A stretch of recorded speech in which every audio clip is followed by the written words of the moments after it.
AP deputy CM Pawan Kalyan మరి కాసేపట్లో మంగళగిరికి రానున్నారు. హైదరాబాద్ నుండి గన్నవరం ఎయిర్పోర్ట్ కి ప్రత్యేక విమానంలో రానున్నారు. అక్కడ నుంచి నేరుగా మంగళగిరిలోని సీకే కన్వెన్షన్ కు రానున్నారు.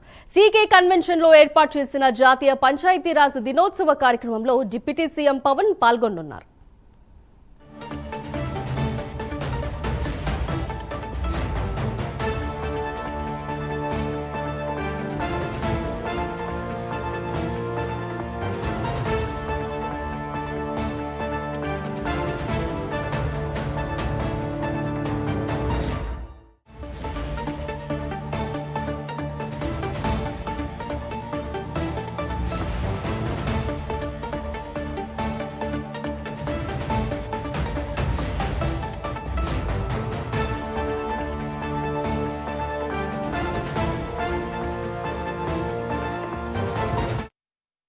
AP deputy CM Pawan Kalyan మరి కాసేపట్లో మంగళగిరికి రానున్నారు. హైదరాబాద్ నుండి గన్నవరం ఎయిర్పోర్ట్ కి ప్రత్యేక విమానంలో రానున్నారు.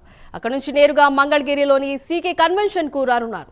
రైట్, దీని గురించి మరింత సమాచారం మా ప్రతినిధి రాజ్ కుమార్ అందిస్తారు. రాజ్ కుమార్, చెప్పండి. ముఖ్యంగా ఏదైతే డిప్యూటీ సీఎం పవన్ కళ్యాణ్ మరి కాసేపట్లో మంగళగిరి చేరుకోబోతున్నారు. మంగళగిరిలో ఏర్పాటు చేసినటువంటి సీకే కన్వెన్షన్ లో ఏర్పాటు చేసినటువంటి జాతీయ పంచాయతీరాజ్ దినోత్సవ వేడుకల్లో పవన్ కళ్యాణ్ పాల్గొనబోతున్నారు. ఈ సమావేశంలో చాలా కీలకమైనటువంటి అంశాలు అంటే పంచాయతీరాజ్ వ్యవస్థను ఏ విధంగా బలోపేతం చేయాలనేది పవన్ కళ్యాణ్ తీసుకున్నటువంటి నిర్ణయాలను చూసి ప్రతి ఒక్కరు కూడా నేర్చుకునేటువంటి విధంగా ఈ రోజు ఆంధ్రప్రదేశ్ రాష్ట్రంలో ప్రతి ఒక్క పంచాయతీ కూడా రూపుదిద్దుకుంటుంది. దీనికి సంబంధించి అంటే పవన్ కళ్యాణ్ పంచాయతీ శాఖలకు సంబంధించి అంటే పంచాయతీరాజ్ వ్యవస్థలో తీసుకొచ్చినటువంటి నిధుల కేటాయింపులు కావచ్చు, ప్రతి ఒక్క పంచాయతీ కూడా కేటాయించినటువంటి సొమ్ముతో ఆ పంచాయతీకి సంబంధించి కూడా బాగు చేసుకునేటువంటి విధానాలు, కనీసమైనటువంటి మౌలిక సదుపాయాలు ఏర్పాటు చేసుకున్నటువంటి అంశాలు కూడా డిప్యూటీ సీఎం పవన్ కళ్యాణ్ తన మార్పు రాజకీయాన్ని కూడా చూపిస్తా ఉన్నారు.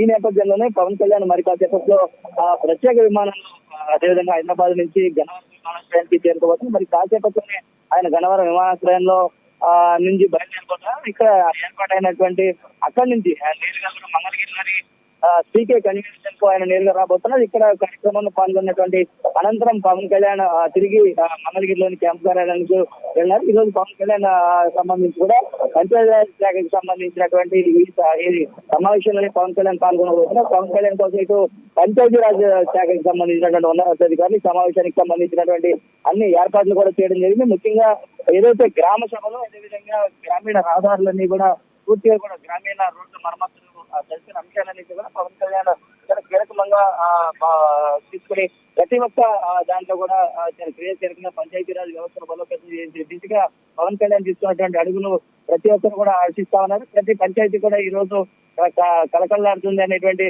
విధానంలోకి రాష్ట్ర ప్రజానికం అంతా కూడా చర్చించుకునేటువంటి పరిస్థితి. కాబట్టి చూడండి పవన్ కళ్యాణ్ ఈ రోజు పంచాయతీరాజ్ శాఖకు సంబంధించి కూడా ఎలాంటి ప్రసంగం చేయబోతున్నారు అనేది కూడా వేచి చూడాల్సిన అంశంగా ఉంది. Right, thank you Raj Kumar.